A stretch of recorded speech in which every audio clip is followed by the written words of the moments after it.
My dad works in B2B marketing. He came by my school for career day and said he was a big ROAS man. Then he told everyone how much he loved calculating his return on ad spend. My friends still laugh at me to this day. Not everyone gets B2B, but with LinkedIn, you'll be able to reach people who do. Get a $100 credit on your next ad campaign. Go to linkedin.com/results to claim your credit. That's linkedin.com/results. Terms and conditions apply. LinkedIn, the place to be, to be. Explaining football to the friend who's just there for the nachos? Hard. Tailgating from home like a pro with snacks and drinks everyone will love? An easy win. And with Instacart helping deliver the snack time MVPs to your door, you're ready for the game in as fast as 30 minutes. So you never miss a play or lose your seat on the couch or have to go head-to-head for the last chicken wing. Shop Game Day Faves on Instacart and enjoy $0 delivery fees on your first 3 grocery orders. Offer valid for a limited time. Other fees and terms apply. Ryan Reynolds here for, I guess, my 100th Mint commercial. No, don't. I mean, honestly, when I started this, I thought I only have to do like 4 of these. I mean, it's unlimited premium wireless for $15 a month. How are there still people paying 2 or 3 times that much? I'm sorry, I shouldn't be victim blaming here. Give it a try at mintmobile.com/switch. Whenever you're ready. $45 upfront payment equivalent to $15 per month. New customers on first 3-month plan only. Taxes and fees extra. Speed slower above 40 gigabytes. See details. Surviving Sister Wives contains adult content that may not be suitable for Latter-day Saints or sinners. Listener discretion is advised.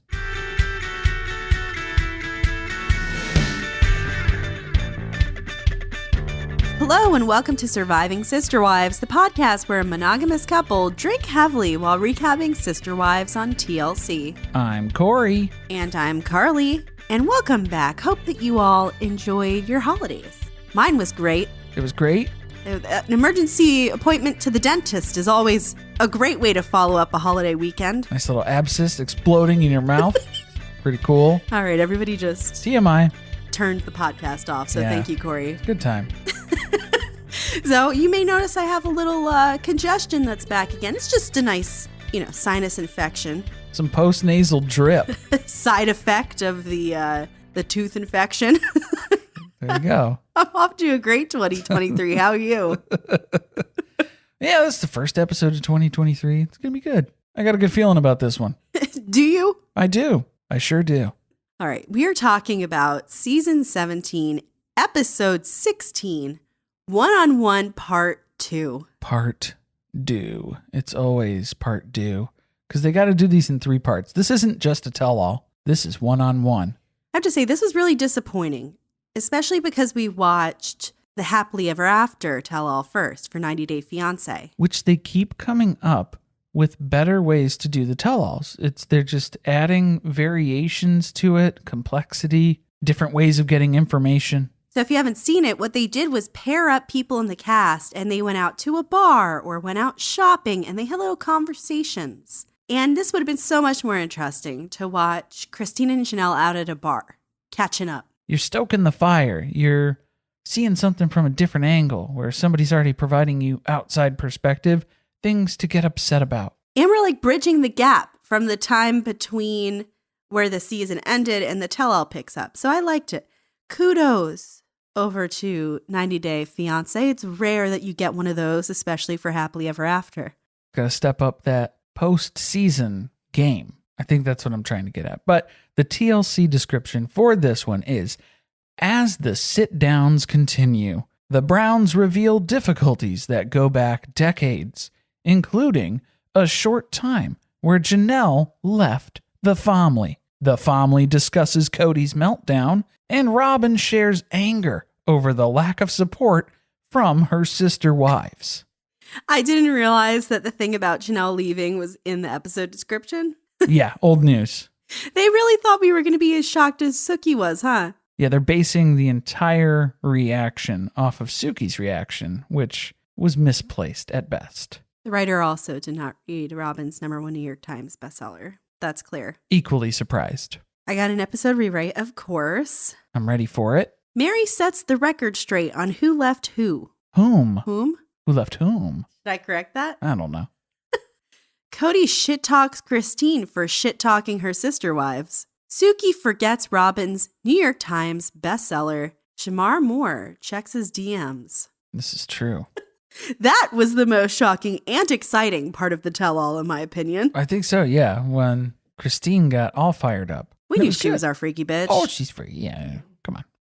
Before we get into the episode, a couple of quick announcements. Just a reminder that you can join us over in the virtual cul-de-sac on patreon.com/survivingpod, where you can also listen to our recaps of seasons 1 through 9 of Sister Wives. That's right. We'll be picking up on our rewatch during the off season here at season 10. Just getting into the Meri catfish situation, the dark times, as they're referred to on more recent seasons. And for anyone who hasn't joined us for a rewatch before, the way it works is you can listen to all of the old episodes, so again, seasons 1 through 9 on Patreon, but we'll pick back up with season 10 on the public feed where you're listening now. Before we get into the episode, we do have a voicemail from one of our legal wives, Jen. Hi, Corey and Carly. This is legal wife Jen. And my question for you is, the tell-all is pretty boring so far. I feel like we know pretty much everything. Suki really isn't asking a lot of hard-hitting questions. So my question for you is, who really is your dream host or hostess to do this tell-all? And what do you think would be a better representation of getting the truth out of these people or asking the real questions? Because my idea is bringing back the anthropology students or even Kody's ex-friend Ken, someone who's known them on the show and can get to maybe make them a little bit more uncomfortable, make Kody in particular a little bit more uncomfortable. Love you guys. Have a good day. Bye-bye. I enjoy this question because the whole time I was watching the tell-all, I kept thinking, man, Suki, episode 1, you had me. I felt like your dedication to hosting this tell-all had improved year over year.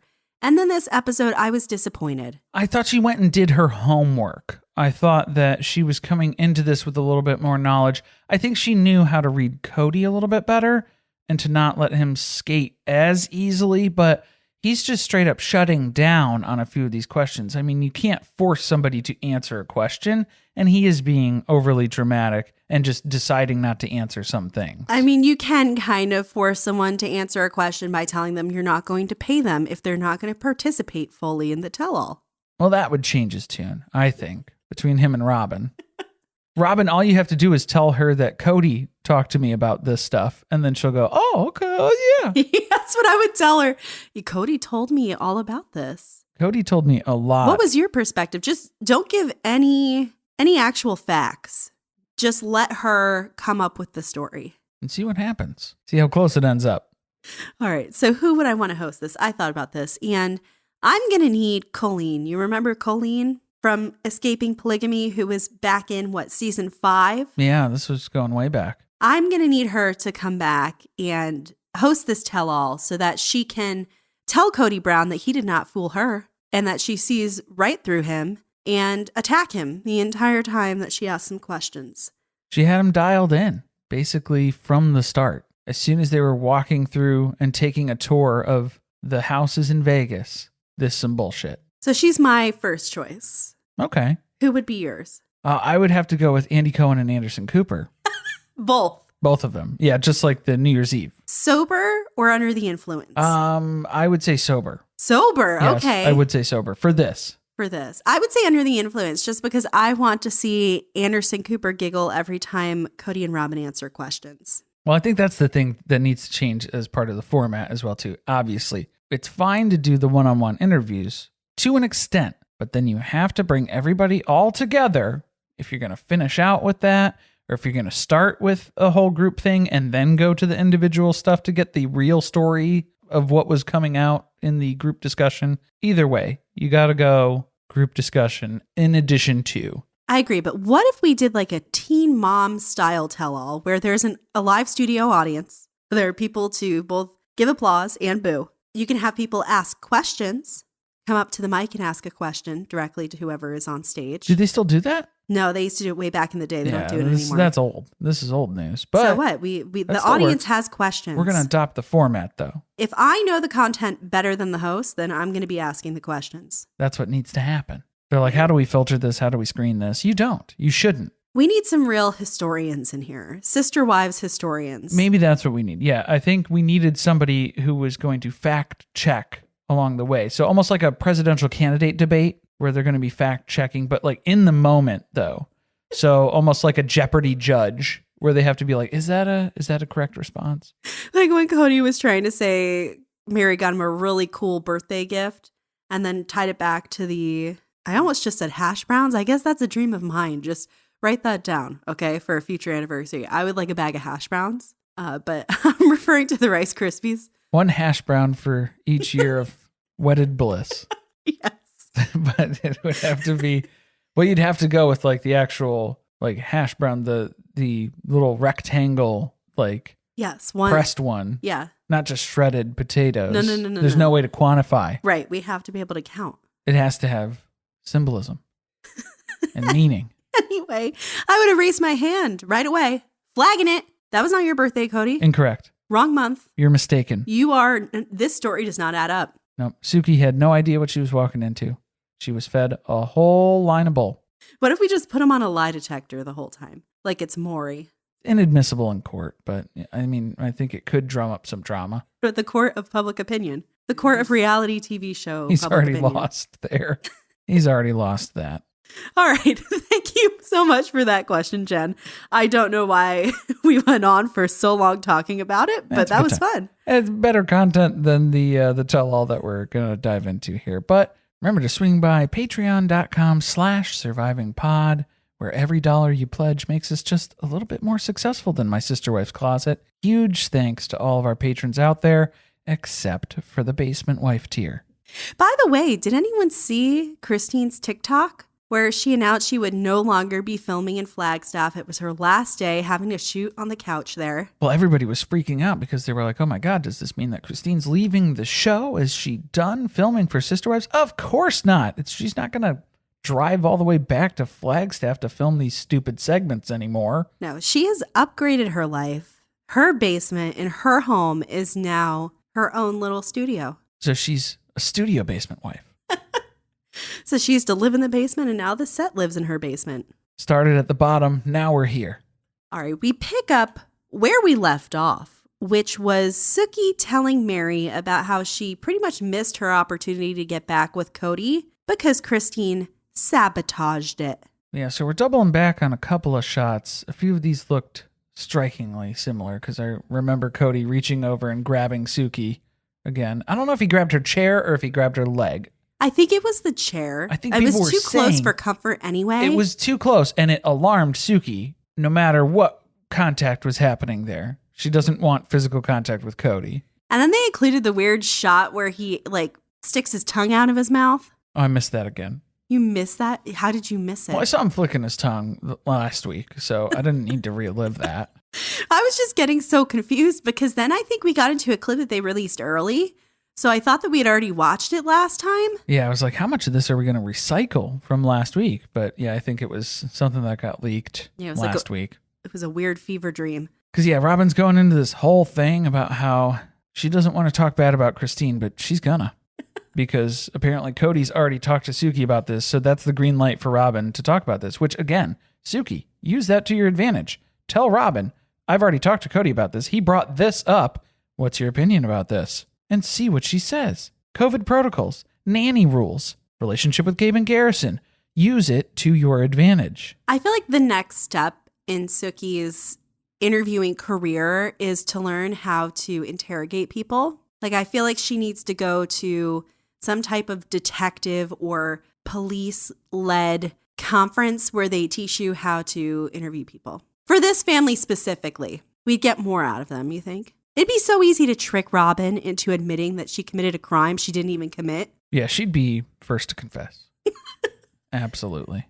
So she's backing up Kody's lie. She saw Christine flipping out at her house. She didn't know what it was about. Kody ended up telling her later on. And by later on, she means like 15 minutes before they came into the room today.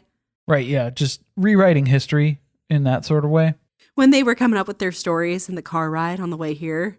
And Suki's like, wow, so you mean to tell me that you could have basically changed the entire trajectory of Meri's life because she's been unable to reconcile with Kody. So if Kody wanted to do that at one point and then Christine blocked that from happening, that would have changed Meri's life.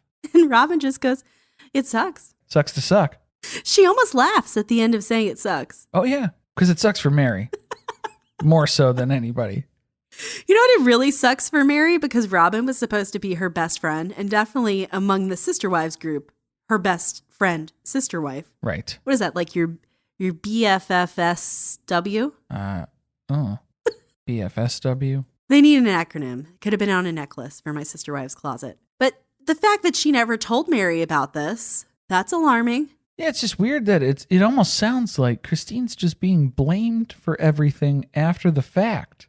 Doesn't it sound like that? It almost seems a little bit like that. Because this is where Christine's getting frustrated. This is ridiculous. To make that accusation, why? What would Christine have to gain from stopping Kody and Meri reconciling? Nothing to gain from that scenario for her. The only thing I could see is maybe time. The more wives he's on a good page with, the less time he has to spend with you.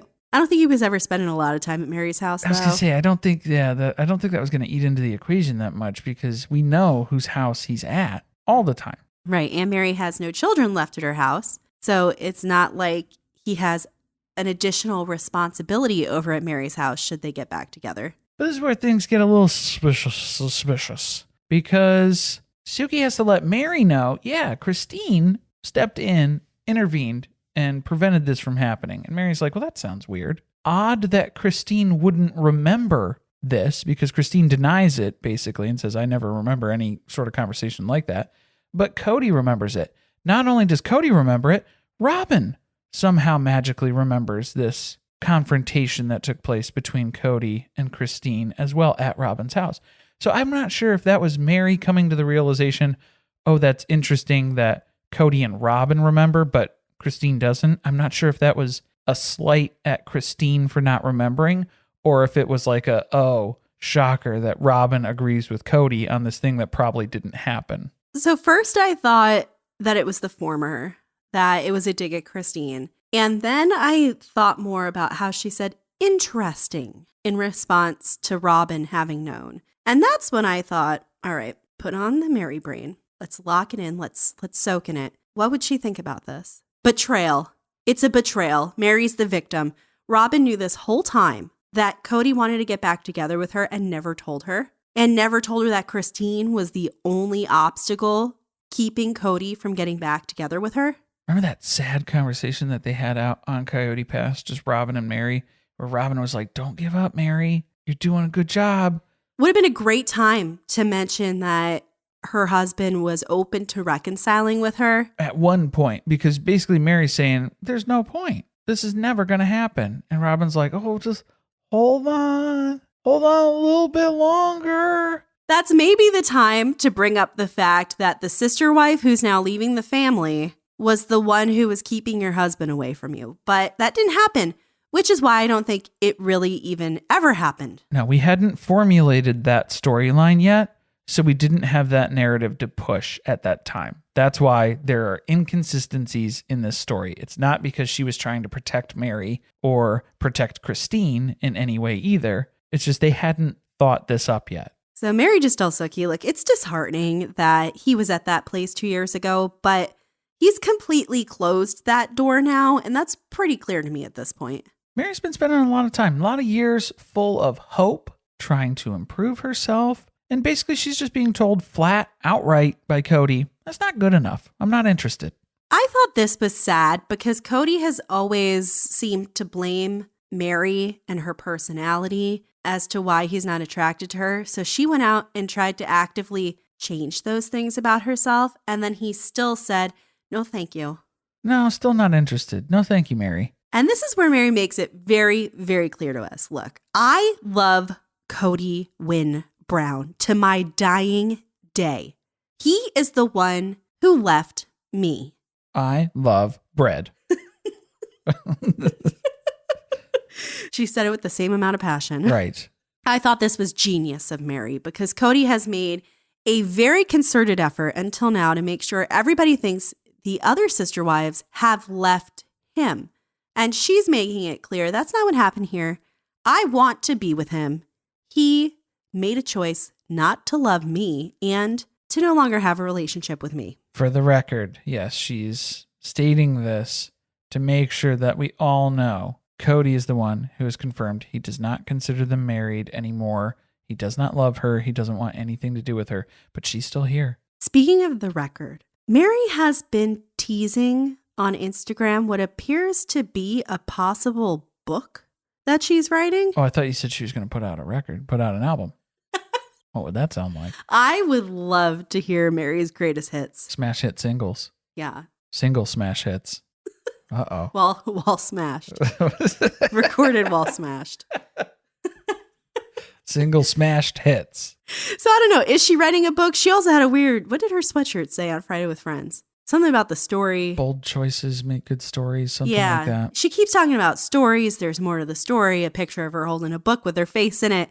She's trying to tease something. But she was doing that when she was first going to her mentorship on putting together the conference that she was going to rake a bunch of money in on. Who knows what she has planned, but... She just recycled that post. So it's like, are you just circling back on the writing idea? Is that something that you're pursuing now? Or was this just something that you had that laying around in your Instagram stories and you forgot that you posted it already? And now you're applying it to a completely different storyline. We're rewriting history. Again, just everybody in this family. We need TikToks dedicated to Meri's Instagram like people are doing for Britney Spears. That's why we have, Mary's Gram is part of the Patreon support too. You get the deep dives every month from Carly. I thought you were just taking credit for my work. No, I have more journalistic integrity than that. Finally, we get Janelle. There's not enough Janelle in this tell-all so far. But what do we get? We get no regrets. That's right. They're taking a walk down memory lane. We're reliving all of the good moments the family have had over the years. And again, we had to dig pretty deep. Anytime we have to go back to good footage, it's a decade ago. Did you like that they started with the wedding, with Robyn and Kody's wedding? Season 1. We had to go all the way back to season 1 to find some good times. They included when Meri was riding down that hill into the side of the rental home for Christmas. Well, they didn't include that specific clip. They just showed children sledding. Oh, we missed out. I just got excited and remembered that. Yeah, we missed out on the real gem of that episode, which was Meri launching herself into orbit. Did they show the kids getting adopted? No. Interesting. That was a pretty big storyline. Wasn't a good time, though. It was a lot of hard work and a lot of heartache for Meri. Well, Meri and Janelle both tell Suki, like, that was heartwarming. I really enjoyed watching that footage. That was a nice time in our family in the past that no longer exists anymore. Yeah, it's gone now. But, oh man, Robyn's heart swelled. She really lit up and broke down at remembering back on their fantastic fondue date, where I believe they had baby Saul in the little kid carrier next to him too. Came out for the date. Chaperone. That was his first job title. What a beautiful moment. But isn't this just the natural progression? Don't you have good times when your kids are young and then everybody gets older and then everybody hates each other and we just kind of split off and fragment and we're not a family anymore? I don't think that's the way every family works. Really? Corey. Seems to be something that Janelle and Meri are very comfortable with. They were like, isn't this just the way it goes? I mean, maybe that's very normal in Plick families. I don't know. I think the big problem here, and Suki kind of points it out as well too, is Meri was very young when she got married to Kody. Kody was pretty young. Meri was 19. Kody was 22. So maybe we're getting to this point where the adults, so-called adults in the family, don't even know who they are as individuals. So it's kind of weird when they start discovering who they are in their 40s and 50s. Well, that's interesting because I think Meri had that crisis when Leon left for college. And Kody did not because Kody still had many other children to take care of and have that be his identity. Correct. Yeah, he's like, I don't have to think about these thoughts. I don't have to be alone with my thoughts yet. And Meri's like, I got married at 19. I have no fucking idea who the hell I am. Or what I want to do with my life. She found what she wanted to do pretty quickly. But everybody else poo-pooed. Poo-pooed the catfish? I don't think we're talking about the same thing. I don't think we're talking about the same thing. I was thinking about going back to college, working with at-risk youth. Oh, they hated everything she wanted to do. They hated all that. Yeah, they There's hated no that. support. They hated the Airbnb. The Airbnb. Every idea that she's had, it's just been met with opposition. There's no support. Maybe that's because Kody's been holding a grudge against her. He's jealous of her successes. Well, he was really annoyed with her going back to the very beginning of their marriage. And this is when he tells us a little bit about how he and Meri had problems before Janelle even came into the picture. So we're basically like a couple months into marriage, and Kody is done with Meri. He can't believe that he is bonded to this woman for eternity. And what's more embarrassing than divorce? He can't do it. He can't muster and bring himself to divorce Meri. That seems like the best time, doesn't it? That would have been the best time to do it, is to just realize, I really don't like this person. And I don't want to build an entire family around this relationship and this dynamic that we have going on here. No, what does Kody do instead? Let's bring in another wife. Let's dilute this relationship. Let's water it down a little bit. A little too strong. And that apparently was Janelle's purpose, to get him some much needed distance from Meri. But that didn't even work, because then there's animosity between Janelle and Meri. So now what do we got? We only got more problems. And he really fucked it up because he's bringing Janelle into Meri's house. There's all kinds of fights going on. He can't handle it. Then Christine basically begs him to join the family. She comes into the family. They all start having kids together. And that's kind of what helps calm things down. It just distracts everyone. We don't have things to focus on to be mad at each other. We have more things that we need to work together to get through. So then is it a surprise that when the children leave, what they're left with is a group of people who don't like each other? It's a bunch of crap relationships because that's what you had before you had kids. But why is this such a shock to everybody? These 5 adults haven't figured this out. This is mind-blowing. How come nobody has said this to them? You didn't like each other before you started a family. Why are you going to like each other now? Why is this confusing? It was a struggle at first. Everything was a struggle at first. That's what we're coming right back to, because now everything is a struggle again. Suki was very intrigued by the whole Meri and Janelle not getting along thing. She wants to know about them butting heads. What was that about? It was about everything, literally. Everything, Suki. Literally everything. The soap we used. Which laundry detergent was acceptable for the family. If we cleaned the crumbs well enough off the table after dinner. Do oranges go in the fridge or do they stay on the counter? It's a citrus fruit. I can tell you bananas shouldn't go in the fridge. Well, Meri knows where bananas go. Well, damn it. I walked right into that. She's got a special storage spot for those. Oh, boy. The issue was Meri's aggressive. She's straightforward. That's her personality. She doesn't mind confronting people. And Janelle really didn't know how to handle that. And Christine kind of didn't either. And I don't know if this is entirely accurate, because I don't think that Meri is upfront. I think she's passive aggressive and she says things and then she'll hide behind that as well too, because people will not call her out on things.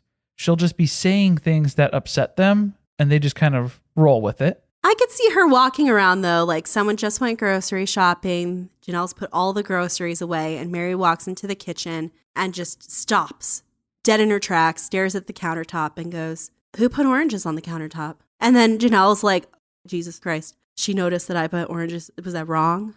Do oranges not go on the countertop? Do they go in the refrigerator? Do they go in a cabinet? What did I do wrong? And then Meri is all too happy to tell you that you are wrong. You keep the oranges in the fruit drawer in the refrigerator. The refrigerator. I just called it refrigerator.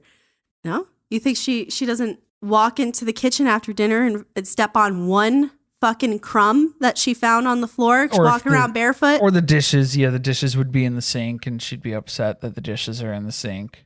That was a big fight for them. Because I think Janelle mentioned that in the book, where Janelle usually at the end, like after dinner, she would leave dishes in the sink because she gets up early. She would do them in the morning. She's comfortable with that, leaving dishes in the sink overnight.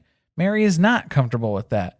And Meri didn't allow that to happen in her household. I think you guys needed to go to college. That was the problem. That's a big problem.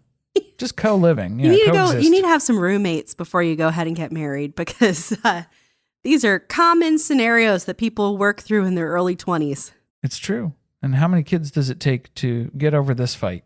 I don't know. 5, 10? Christine's talking about how she was stressed all the time because Everything had to be freaking perfect for Meri, and she never knew. Was Meri mad? Was she not mad? Is she upset? I can't tell. I can't read her. So that's what I'm saying. If you can't read her, she's not upfront. She's being passive aggressive, and she's not confrontational in that way either. So to say that she is confrontational is inaccurate. I don't think that is an appropriate label to put on the way that Meri interacts with people. But don't you think maybe she's confrontational when she'll say something and then maybe Janelle goes, do they belong here? Or why, is it okay that I like to leave the dishes in the sink overnight? And then she's going to tell you all the reasons why you're incorrect. Here's the thing. She's not confrontational. She's problematic. That is the phrase. That is the definition that I would like to use to explain Meri's communication style. Okay, fair. Because it's not good, because the things that are being said in a way that are belittling to other people. Because then that's what Christine was like, I can't ever tell. Is she mad at me? Is she not mad at me? I can't keep up with which person am I going to deal with? What am I walking into here? Is she going to blow up at me, or is she going to congratulate me on how great of a job and how awesome this is? The only thing that's really been consistent in a lot of their stories is how unpredictable Meri is. Well, it's just like Kody. And that's the same thing that you get from him too, because you're always flip-flopping. You never know what's going on. Is this a happy day, sad day, angry day, upset day? No, Corey. Kody is always optimistic. He lost that sunny disposition due to COVID and Gabe and Garrison robbing the light of his life. When it comes to weight loss, no two people are the same. That's why Noom builds personalized plans based on your unique psychology and biology. Take Brittany. After years of unsustainable diets, Noom helped her lose 20 pounds and keep it off. I was definitely in a yo-yo cycle for years of just losing weight, gaining weight, and it was exhausting. And Stephanie. She's a former D1 athlete who knew she couldn't outtrain her diet, and she lost 38 pounds. My relationship to food before Noom was never consistent. And Evan, he can't stand salads, but he still lost 50 pounds with Noom. I never really was a salad guy. That's just not who I am. Even through the pickiness, Noom taught me that building better habits builds a healthier lifestyle. I'm not doing this to get to a number. I'm doing this to feel better. Get your personalized plan today at Noom.com. Real Noom users compensated to provide their story. In 4 weeks, the typical Noom user can expect to lose 1 to 2 pounds per week. Individual results may vary. My dad works in B2B marketing. He came by my school for career day and said he was a big ROAS man. Then he told everyone how much he loved calculating his return on ad spend. My friends still laugh at me to this day. Not everyone gets B2B, but with LinkedIn, you'll be able to reach people who do. Get a $100 credit on your next ad campaign. Go to linkedin.com/results to claim your credit. That's linkedin.com/results. Terms and conditions apply. LinkedIn, the place to be, to be. Now, this was the biggest sin of the episode, where Suki, who clearly, again, never opened a page of Becoming Sister Wives, is shocked when Kody tells her that Janelle left at one point, Years ago, she left. Yeah, this 20-year-old truth bomb that he's been sitting on. Suki had no idea. She thinks she has uncovered this. This is some hashtag journalism that we are all going to be impressed by. No. But what is this? We're getting a rewriting? A live action rewriting of what's going on, though, because Kody is blaming Janelle leaving the family that we talked about in the book. He's blaming her problems with Meri and Christine. That's why Janelle left. No, that's not. She told us why. Right. Janelle chose to stay in Wyoming because she had a good job. She was enjoying her life there. Everything was stable. She had a house. Her kids were there. She wasn't willing to leave for another harebrained scheme that Kody came up with. He's going to move off to Utah and get another job. Because they had moved up to Wyoming on a whim, and she had to rebuild her career. So now she was set and stable again with a good job and good career in a good place. And Kody came back to her again. Oh, actually, we're moving to Utah. And you got 3 days. Sorry, son. So when he started to say that, we were like, what is he talking about? Then cut to Janelle, confirms exactly what she said in the book. Yeah, because of course. She's like, no, that's not what it was. Seems like he's misremembering. He's remembering things in a very convenient light, it seems.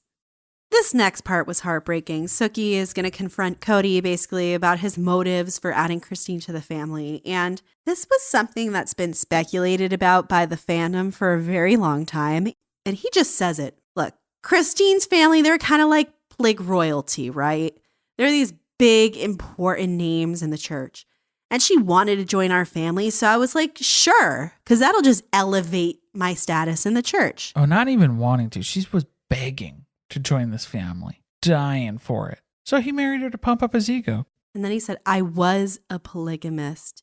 It was all about ego.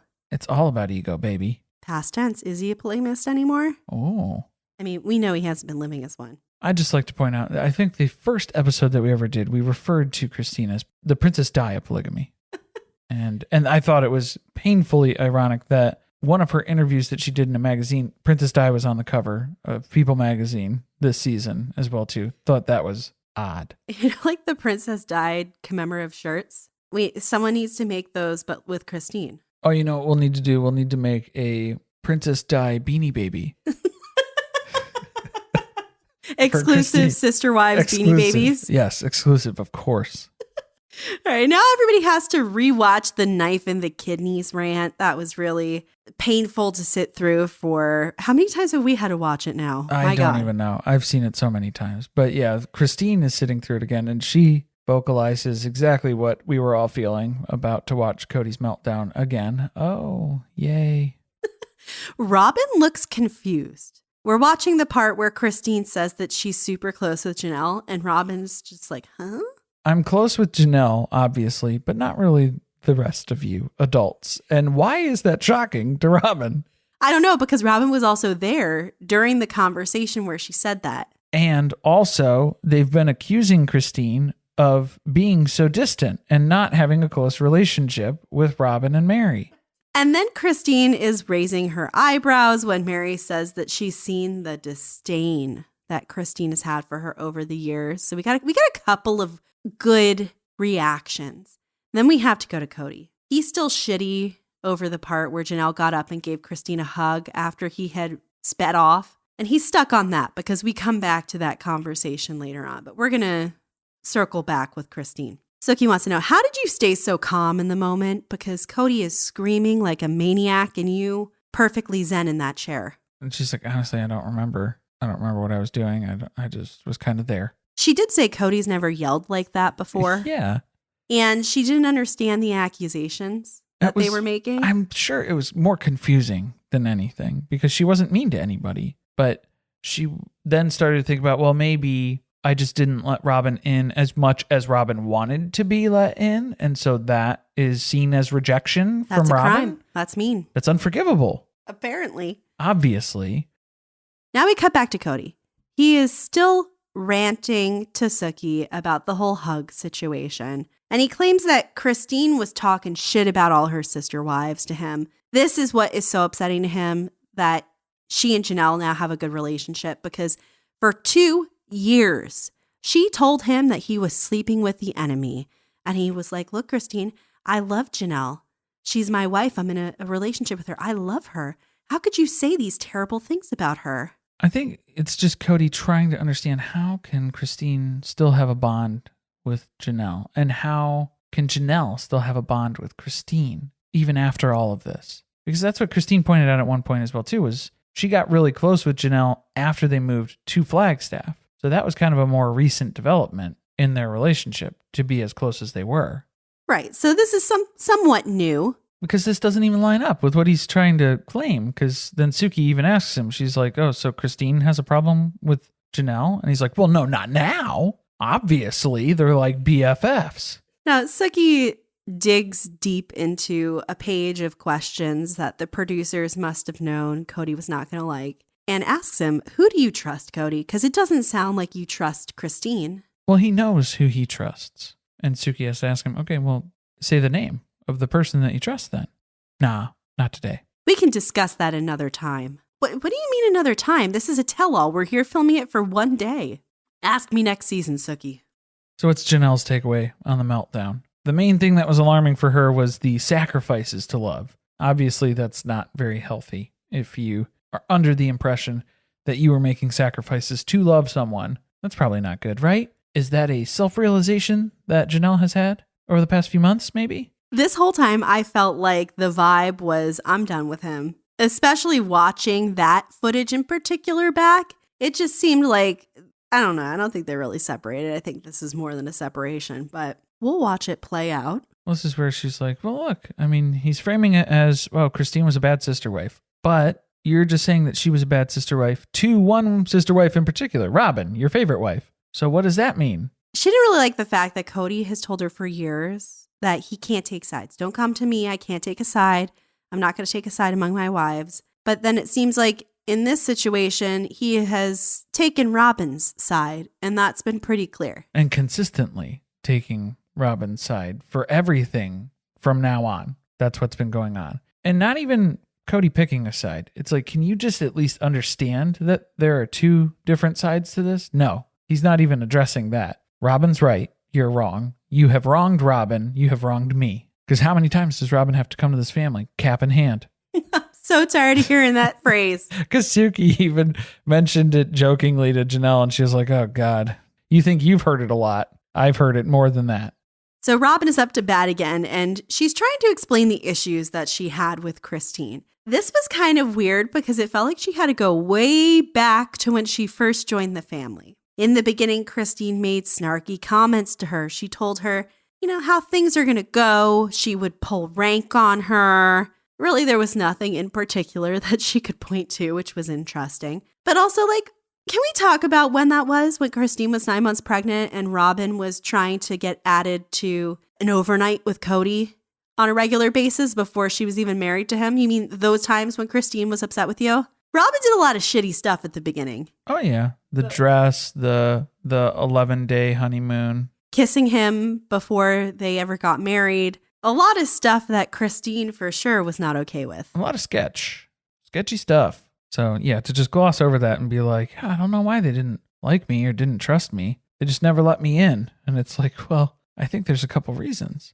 That's a good example of a spot where Suki needed some more follow-up questions. Let's dig a little deeper into that. Particularly in Robyn's case. Well, do you think that there was any sort of reason? Oh, absolutely. That's what I mean. Why they wouldn't trust you, or why there would be some discomfort there in the relationship? Why not say, do you think that it upset Christine when you went on an 11-day long honeymoon when she had a newborn at home? Would you be okay with a sister wife doing that if you had a newborn? Is that resentment? What is that? Even when Kody talks about it, he makes it out like Robyn's the victim because he says, I told Robyn, stop groveling. Just stop. Christine's never going to love you. Just like I'm never going to love her. So just stop. Put your cap back on your head. Take it out of your hand. Then Suki confronts Christine about the whole shit talking thing. Look, were you saying things about your sister wives? And this I thought was reasonable because Christine says, like, I thought I was just venting about other family members to my husband. The same way that Kody would vent and complain to Christine in those conversations about other family members as well, too. Thought this was like a sounding board, sort of. Private conversations where, you know, marital, you talk it out and then you get over those feelings. The marital conversation that was happening, support system type of a thing. Didn't know until right now, as Suki's explaining this, that is what he was upset about. Those conversations. Which also is amazing, right? Because he's been accusing her of being mean to her sister wives, but she didn't apparently actually do anything directly to them. It was just in her complaining about them to Kody that she was mean. And then this is where, again, Suki kind of drops the ball because she starts blaming Christine. Well, then why didn't you say that in that moment? Why didn't you tell him I wasn't being mean? She did. She did, Suki. If you had watched the episode, she said, I don't think I was mean. How was I mean? She said that in response to Kody. Kody clearly was not listening to her, and he was just in full rant mode because then he blows up and goes off the deep end. She did say those things. Also, you know how Janelle mentioned Cody's like a sieve? He leaks everything. I could see him going to the next wife's house, like going over to Janelle's house the next night. And then Janelle starts complaining about something. And then Kody tells her everything that Christine was upset about. Oh, you're upset with Meri? Christine was just telling me last night she's upset with Meri for this reason. You think he wasn't doing that and that's how it got to the other wives? I think so. That's my theory. Just like how that joke with Ken finally made its way around to all the wives. Somehow, Kody kept telling them. But look, Kody's cool with Christine realizing she doesn't fit into the family. She's going to leave on her own accord. He would be okay with that, but that's not what she's doing. She's been shit-talking Kody. To assuage her guilt, she's going to blame Kody for everything. Also, there were some COVID issues still mixed in there too, because Kody seems to be clinging to that as a reason for this divorce, for this marriage ending. But it pulled the kids away from him and Janelle. Sure. Really? Sure. Christine was the one who convinced everyone that they don't want to have a relationship with you anymore. That's exactly it. This man has literally zero self-awareness. Also, the fact that he's saying Christine's trying to blame him for everything when he is trying to rewrite history that we have documented to blame Christine for things. Absolutely amazing that's the maneuver that he's going with here, telling us that Christine is blaming him for everything and it's not his fault because she's decided to leave, while he is in the midst of rewriting history and blaming Christine for fucking everything in this family. Yeah, we needed a better host to point out some things here. And I'm not hating on Suki. I just think we needed someone with a deeper knowledge of the Sister Wives universe. That's it too. Yeah, it's just a historian, fact checker. Just put us in her ear so we can say, ooh, that doesn't match up. Nope, that doesn't line up. What do you think goes through the producers' minds when they're watching this? Because they've watched all this footage. They've been with this family since the very beginning. Man, yeah, this is stuff you should be catching right out the gate. They're probably like, huh? Hold him accountable? What are you talking what is about? This guy talking about? Crazy. But she has to leave a crazy man. She can't leave a good man. Right. That's the lesson here. Christine is doing what she's got to do to find a new man. She can't have left a good man because then other good men will think, there's something wrong with her. This is risky. She leaves good men. Which is irrelevant because she didn't leave a good man. Correct. It's a hot, steamy load of crap. Maybe Kody should Google himself and see what the general sentiment is. Because if somebody meets Christine on the street, she says, look, I'm divorced. Let's not say on the street. Let's say Christine's on a date. And she explains her background and says, I'm divorced. I was on a TV show. My ex-husband. She starts giving the history. And they do a quick Google of Christine Brown. Oh, here's her husband, Kody Brown. I don't think they're going to get the impression that he was a good guy. Well, I like that the first thing that they'll see is if they Google Kody Brown, his title is listed as Christine Brown's ex-husband. Exactly. Very easy to find him. So that's good. I do like that. Also, you don't have to just leave someone because they're a bad person. Sometimes people get divorced just because they don't have the same hopes and goals and things that they're trying to accomplish in the future. And I don't know why Kody gets so jealous about Christine going and being with somebody else. You've already left and gone with somebody else. You're already with Robyn, who you love for some reason. And a couple of reasons, I guess. I don't know. But you've already done that. You've already moved on. You already have your trophy wife. Why are you going to get shitty that Christine is going to divorce you and then possibly go find something else? Not to say that she even has to.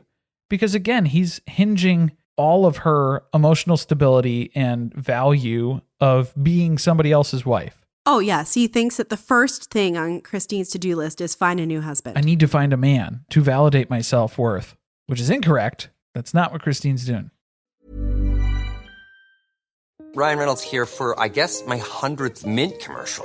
No, don't. I mean, honestly, when I started this, I thought I only have to do like 4 of these. I mean, it's unlimited premium wireless for $15 a month. How are there still people paying 2 or 3 times that much? I'm sorry, I shouldn't be victim blaming here. Give it a try at mintmobile.com/switch. Whenever you're ready. $45 upfront payment equivalent to $15 per month. New customers on first 3-month plan only. Taxes and fees extra. Speed slower above 40 gigabytes. See details. My dad works in B2B marketing. He came by my school for career day and said he was a big ROAS man. Then he told everyone how much he loved calculating his return on ad spend. My friends still laugh at me to this day. Not everyone gets B2B, but with LinkedIn, you'll be able to reach people who do. Get a $100 credit on your next ad campaign. Go to linkedin.com/results to claim your credit. That's linkedin.com/results. Terms and conditions apply. LinkedIn, the place to be, to be. Now Janelle and Suki talk about the worst goodbye, which was, again, the party? Can you call it a party? It's not a party. That the get together, the gathering that Mykelti insisted that they have with the whole family the night before Christine moved. Or nights before, because Christine moved multiple times. Apparently, yeah. The truck was loaded up on this one. They kind of laugh. It was so awkward, you know? It was our family, meaning Christine and Janelle and their kids on one side. And then it was Kody and Robyn and their kids on the other. We were just staring at each other. At one point, Kody tried to move a little bit in the middle of the circle because it seemed a little awkward. Standoffish. There was division. There were sides being taken. A line that was drawn. Robyn's crying while watching this, of course. I think she suspected that, oh no, they're on to me. She did get asked why they stood so far away. But she has to remind everyone, the COVID, there was the COVID still. Right. This was after her kids went back to school. I want to point out Flagstaff schools reopened in August and Christine moved in early September. And this was after Kody had gone to officiate a wedding. Correct. And also Mykelti and Tony, who are over at Christine's house, came to your house and interacted with you and your children. So at this point, what is the risk? Again, yes, going to go ahead and call bullshit and want to hold her to a higher standard, because that is a dumb excuse to say that COVID was the reason why there was distance and separation. That's not the reason. Just own up to it. I didn't like that we didn't ask about why no one else gave Truly a hug goodbye. And I know the answer would have been COVID, but that's not, no, that's wrong again too, because yeah, if Kody is giving the hug and then he's getting in the car with you and your children, that's risk. You just did it. That's it. That's exposure. So why wouldn't you just let the kids hug Truly? Because it was more fun to emotionally torture everybody and punish them. Because they don't actually want a relationship with you. Right. This is where Robyn goes on about how hard it was for her, because again, Robyn's the victim in the situation, that Christina told her she didn't want to have a relationship with her or any of her kids. And yet she showed up because she's a good sister wife. Through all of that rejection, still going to show up, still going to say goodbye. She's a saint. Now Suki has some good ass questions. She wants to know from Janelle, what is Christine's type? She's out here, maybe looking to date. Who is it she's looking for? And boy, I was not expecting this answer to come up, even though I'm not as surprised, because didn't Christine do videos with her little action figure of this guy from Warcraft? Yes, she already talked about this on TikTok. Yes, I believe Duratan, who's an orc warrior from Warcraft. That is her ideal partner, a warrior who also loves his wife.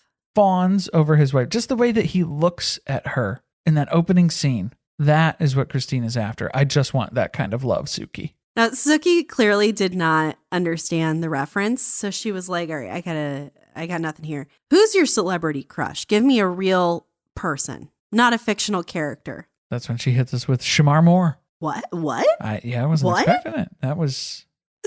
And I like how she goes for like an attainable celebrity. Yes. Because he's like on par. It's like he's doing TV. He's done a couple movies, but like...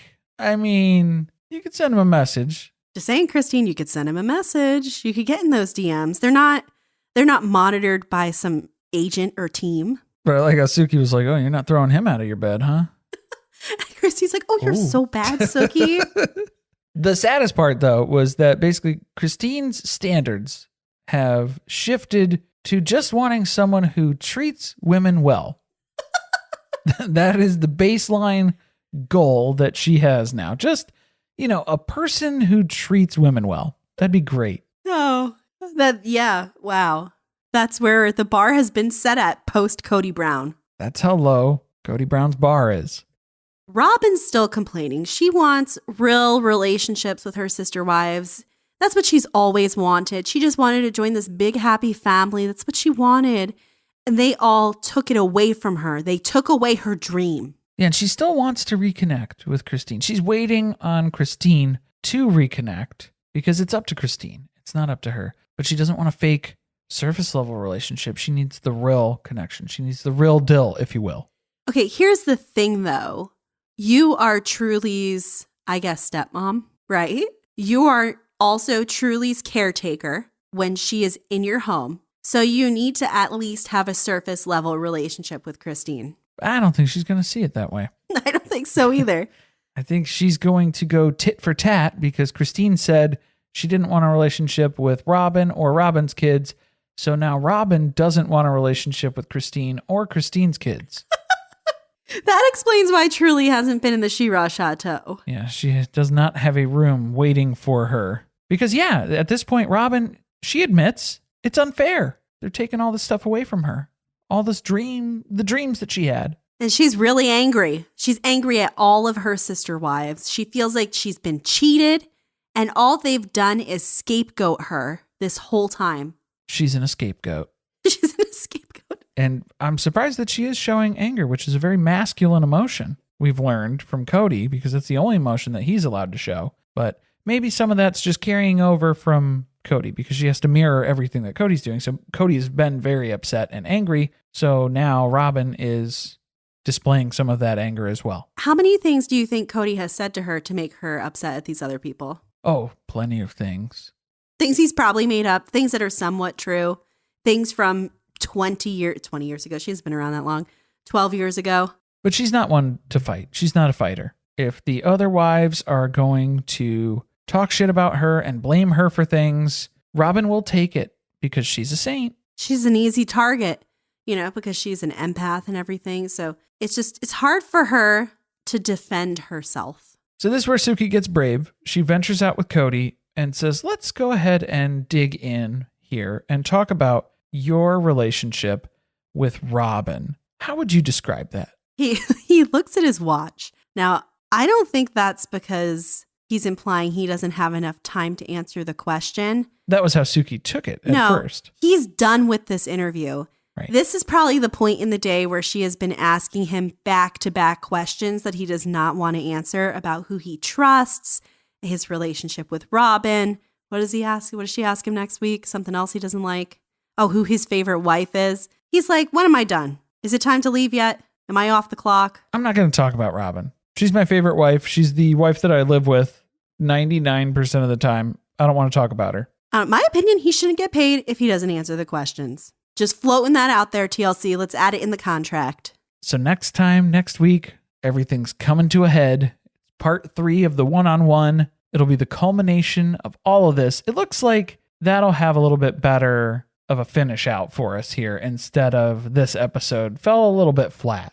Yeah, well, they've made us wait for the favorite wife thing. They're making us wait to find out about Janelle and Kody being separated, which they teased before the tell-all even started. The first one, the last episode of the season.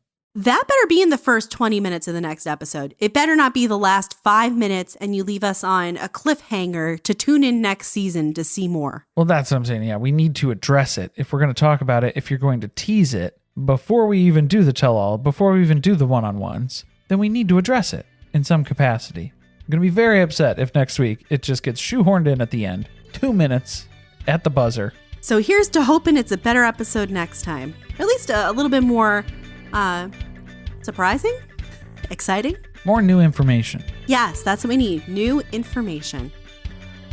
Thank you for listening. If you want to support us, the best way to do that is by subscribing to the podcast and leaving a review on Apple Podcast or Spotify. Be sure to chat with us about the episode on our Discord channel by joining our Patreon, patreon.com/survivingpod. Stay tuned, share with friends. See you next week.